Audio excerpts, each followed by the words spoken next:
Alright, let's talk. How do I feel about the new Wolfenstein game? Well, it was mostly a positive experience when I first played it, and it still is. I really enjoyed the style of this game compared to Wolfenstein 2009. It really does got this nice feeling of everything. It feels old school, new school.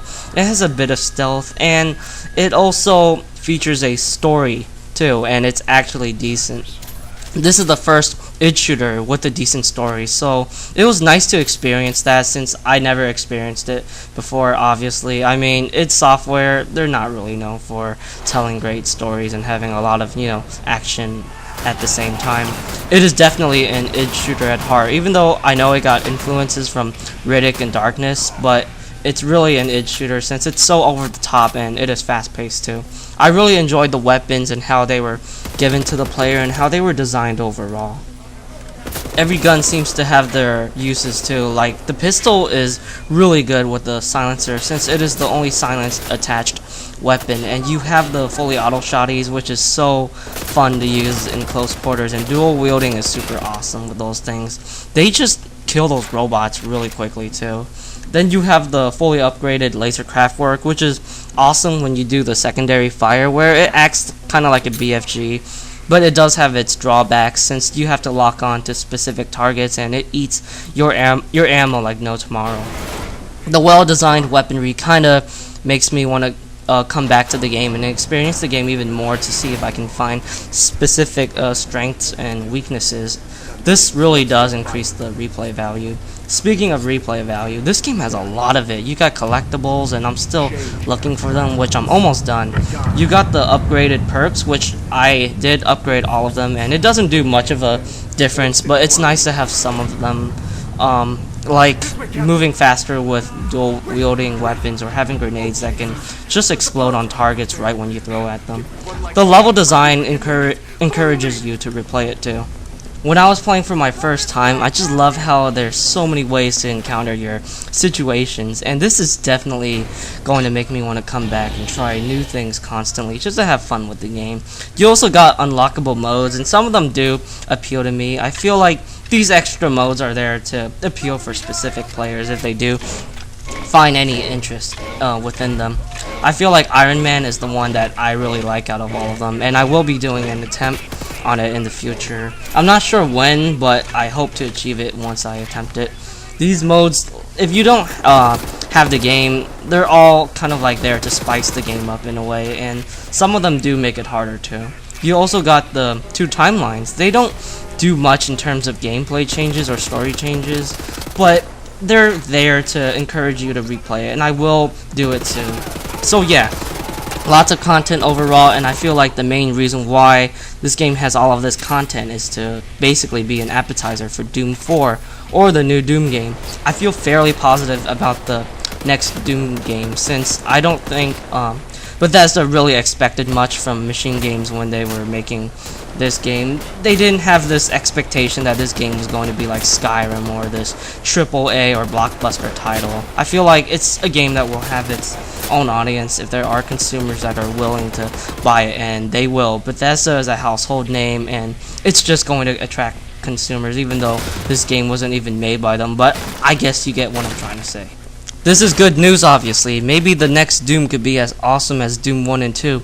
We will see in the future, and I think it's mandatory for the new Doom game to be better than Wolfenstein, since Bethesda has higher expectations from a legendary developer like id, and maybe they will actually redeem themselves too. Let's talk about the negatives. This is by far the worst one, the pacing. I really did not like how this game really has these moments where you shoot many stuff and you're kicking butt, and now you do some fetch quests or have these forced stealth moments. It just doesn't feel right. I don't get these forced stealth moments. I bet this was an influence from Riddick, but it's just sad that there's so many moments where I just wish they keep the mayhem or stealth moments, like that very first moment of level 4 where you try to infiltrate the Nazis' prison system to save your friends, but I really wanted to kill all of those guys at the moment where you entered the locale of the prison. All of those Nazi guards, all of those robots, I just wanted to murder them all. It is unrealistic, I will admit that, but let's be honest here. the stealth overall was fairly unrealistic. Like, I got caught by the turret, and guess what? The people who were guarding that area, they don't even realize it. Or what about that moment where you met the knife and there was one guy and a dog behind you right after you saved yourself from being burnt in the gas chamber? Even if you stealthily kill both of them and they end up making death groans, the other person or dog doesn't even hear it. It really makes me wonder why I need to have these forced stealth moments. This game isn't even realistic, but it somehow wants to think it is at the same time. The next one is, it could have been better overall. With everything I said, it kind of makes sense, but there are some moments where I wish I can have like more or better combat engagements overall. I was also disappointed with the lack of experimental weapons.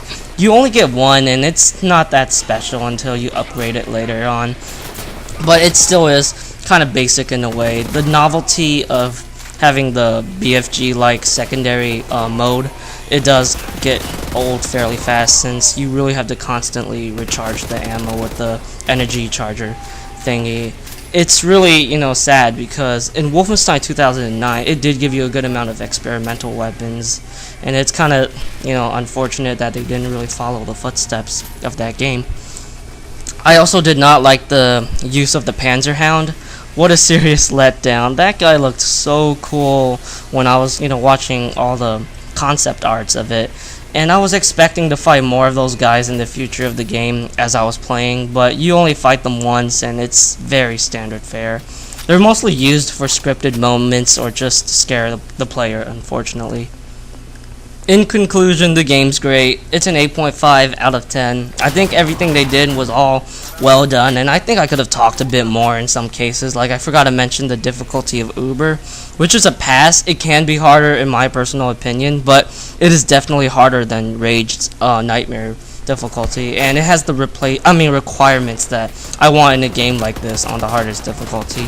The game does have like a new game plus scenario. You will have upgraded stuff if you plan on making a second playthrough for your timeline, and that does make things a little more interesting, I have to say. About the Xbox 360 version, it has 4 discs. 1 of them is install and 3 of them are playable. I think it's okay overall. I do expect the next gen versions or the PC version, if you have the hardware, will look better and run better. Everything seems very standard fare, I guess. Nothing too out of the ordinary. The graphics, I feel like it looks like Rage, and it does look better and worse than Rage in some moments. It just depends. The frame rate was also, fine, but I did have some weird moments too. Like, sometimes the frame rate just drops for no apparent reason, and I guess because the developers didn't do too much of a good job at porting it or something. I don't know. It's really fine overall, but I just wanted to mention all of that stuff. So yeah, I liked the game. Expect videos of me playing this game, and let's hope Doom 4 can beat it too. I will see you guys later.